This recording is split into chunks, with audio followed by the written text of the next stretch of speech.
गौतम बुद्ध, जिन्हें सिद्धार्थ गौतम के नाम से भी जाना जाता है, एक आध्यात्मिक नेता और बौद्ध धर्म के संस्थापक थे। वह ईसा पूर्व 6वीं और 5वीं शताब्दी के दौरान प्राचीन भारत में रहते थे।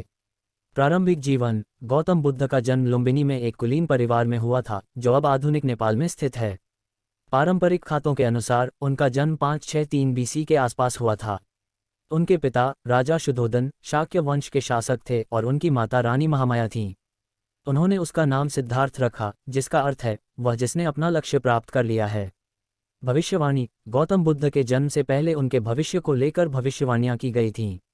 ये भविष्यवाणी की गई थी कि वह या तो एक महान सार्वभौमिक सम्राट बन जाएगा जो पूरी दुनिया पर शासन करेगा, या एक महान आध्यात्मिक नेता होगा जो ज्ञान प्राप्त करेगा और दूसरों को पीड़ा से मुक्त करेगा।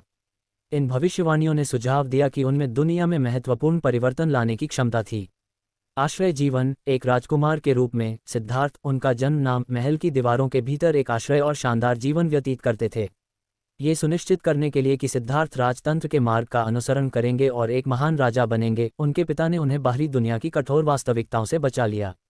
उन्होंने सिद्धार्थ को ऐश्वर्य से घेर लिया और उन्हें हर सुख सुविधा प्रदान की। सिद्धार्थ को तीरंदाजी, घुड़सवारी और अन्य राजसी कलाओं सहित विभिन्न कौशलों में प्रशिक्षित किया गया था। उन्होंने एक उत्कृष्ट शिक्षा प्राप्त की और सांस्कृतिक और बौद्धिक खोज के संपर्क में थे। सिद्धार्थ के बड़े होने पर उनके पिता ने उनकी शादी भी तय कर दी थी। सिद्धार्थ ने यशोधरा नाम की एक राजकुमारी से शादी की और उनका राहुल नाम का एक बेटा था। बुद्ध के 4 दर्शन। प्रेदवस्था। महल के बाहर अपनी एक दुर्लभ यात्रा के दौरान सिद्धार्थ का सामना एक बुजुर्ग व्यक्ति से हुआ। उन्होंने पहले कभी बुढ़ापा नहीं देखा था और बिगड़ते स्वास्थ्य के साथ एक कमजोर, झुर्रीदार व्यक्ति की दृष्टि ने उन पर गहरा प्रभाव डाला। इस मुलाकात ने उन्हें उम्र बढ़ने की अनिवार्यता और युवावस्था और जीवन शक्ति की नश्वरता का एहसास कराया। बीमारी। एक अन्य अवसर पर सिद्धार्थ एक गंभीर बीमारी से पीड़ित व्यक्ति से मिले। उन्होंने बीमारी के कारण होने वाले दर्द, पीड़ा और शारीरिक गिरावट को देखा। इस दृष्टि ने उन्हें पीड़ा की सार्वभौमिक प्रकृति और मानव शरीर की भेद्यता का एहसास कराया। मौत। बाद की यात्रा के दौरान सिद्धार्थ को एक अंतिम संस्कार के जुलूस का सामना करना पड़ा, जिसमें एक निर्जीव शरीर को शमशान घाट ले जाया जा रहा था। इस अनुभव ने उन्हें नश्वरता की वास्तविकता और मानव अस्तित्व की क्षणभंगुर प्रकृति के साथ सामना किया। उन्होंने महसूस किया कि मृत्यु जीवन का एक अनिवार्य हिस्सा है और कोई भी इससे बच नहीं सकता है। तब अपने अंतिम मुठभेड़ में सिद्धार्थ ने एक भटकते तपस्वी को देखा, जिसने सांसारिक आसक्तियों को त्याग दिया था और गंभीर आत्मा अनुशासन और अभाव के जीवन को अपना लिया था। इस मुठभेड़ ने उन्हें चकित कर दिया, क्योंकि उन्होंने तपस्वी के शांत आचरण और सांसारिक इच्छाओं से स्पष्ट वैराग्य देखा। इसने सिद्धार्थ के मन में त्याग का बीज बोया, भौतिक धन और कामुक सुखों से परे एक आध्यात्मिक मार्ग की तलाश करने की उनकी इच्छा को जगाया। त्याग और आध्यात्मिक खोज, सत्य की तलाश करने और पीड़ा को दूर करने का एक रास्ता खोजने की तीव्र इच्छा से प्रेरित होकर सिद्धार्थ ने आध्यात्मिक ज्ञान की तलाश में अपना महल छोड़ दिया। उन्होंने अपने राजसी जीवन, अपनी पत्नी यशोधरा और अपने नवजात पुत्र राहुला को त्याग दिया। सिद्धार्थ ने उस समय के विभिन्न प्रसिद्ध आध्यात्मिक शिक्षकों के अधीन अध्ययन किया और कई वर्षों तक कठोर तपस्या की। प्रबोधन। कई वर्षों की गहन खोज के बाद सिद्धार्थ ने महसूस किया कि अत्यधिक तप साधना से मुक्ति नहीं मिलती। उन्होंने इन प्रथाओं को त्याग दिया और अत्यधिक आत्मभोग और अत्यधिक आत्मवैराग्य के बीच एक मध्यम मार्ग अपनाने का निर्णय लिया। पूर्णिमा की रात, 35 वर्ष की आयु में सिद्धार्थ बोधगया, वर्तमान में बिहार, भारत में एक बोधिवृक्ष के नीचे बैठ गए। उन्होंने प्रतिज्ञा की कि जब तक उन्हें ज्ञान प्राप्त नहीं हो जाता, तब तक वे उठेंगे नहीं। विभिन्न आंतरिक संघर्षों और प्रलोभनों से जूझने के बाद सिद्धार्थ ने अंततः ज्ञान प्राप्त किया और बुद्ध बन गए, जिसका अर्थ है जागृत व्यक्ति।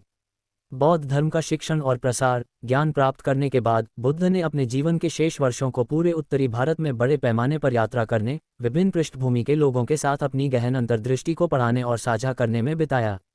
उन्होंने प्रवचन दिए, जिन्हें सूत्र या उपदेश के रूप में जाना जाता है, जिसमें उन्होंने 4 आर्य सत्य, आर्य अष्टांगिक मार्ग और बौद्ध धर्म की अन्य प्रमुख शिक्षाओं की व्याख्या की। बुद्ध की शिक्षाओं ने कई लोगों को प्रभावित किया और उनके आसपास शिष्यों का एक बड़ा समुदाय इकट्ठा हो गया। राजाओं और शिष्यों से भेंट। अपनी यात्रा के दौरान बुद्ध का सामना विभिन्न राजाओं, राजकुमारों और प्रभावशाली व्यक्तियों से हुआ। वे उनके साथ संवाद और चर्चा में लगे रहे, अपने ज्ञान को साझा किया और उन्हें मुक्ति के मार्ग पर मार्गदर्शन किया। कई राजा और राजघरानों के सदस्य उनके अनुयायी और समर्थक बन गए। अंतिम शिक्षाएं। अपने जीवन के अंतिम वर्ष में बुद्ध ने वैशाली, वर्तमान बिहार, भारत नामक स्थान में निवास किया। उन्होंने महापरिनिर्वाण सुत, महान आलिंगन विलुप्त होने पर प्रवचन के रूप में जानी जाने वाली महत्वपूर्ण शिक्षाओं की एक श्रृंखला प्रदान की। इन शिक्षाओं में नैतिक आचरण, ध्यान और जीवन की अस्थिरता सहित धर्म के विभिन्न पहलुओं को शामिल किया गया है। बीमारी और अंतिम यात्रा। इस दौरान बुद्ध के स्वास्थ्य में गिरावट आने लगी। उन्होंने पेचिश के एक गंभीर दौर का अनुभव किया, जिससे उनका भौतिक शरीर कमजोर हो गया। अपनी बीमारी के बावजूद उन्होंने अपने शिष्यों को शिक्षा देना और उनका मार्गदर्शन करना जारी रखा। परिनिर्वाण। 80 वर्ष की आयु में कुशीनगर, वर्तमान में उत्तर प्रदेश, भारत, शहर में बुद्ध को लगा कि उनका जीवन समाप्त हो रहा है। उन्होंने अपने शिष्यों से कहा कि वे जल्द ही अंतिम परिनिर्वाण प्राप्त करेंगे। वैसाख। बौद्ध धर्म में सबसे पवित्र दिन की पूर्णिमा की रात, अपने समर्पित शिष्यों से घिरे हुए बुद्ध ने गहन ध्यान में प्रवेश किया। इस ध्यान के दौरान उन्होंने परिनिर्वाण प्राप्त किया और जन्म और मृत्यु, संसार के चक्र से अंतिम मुक्ति प्राप्त करते हुए उनका निधन हो गया।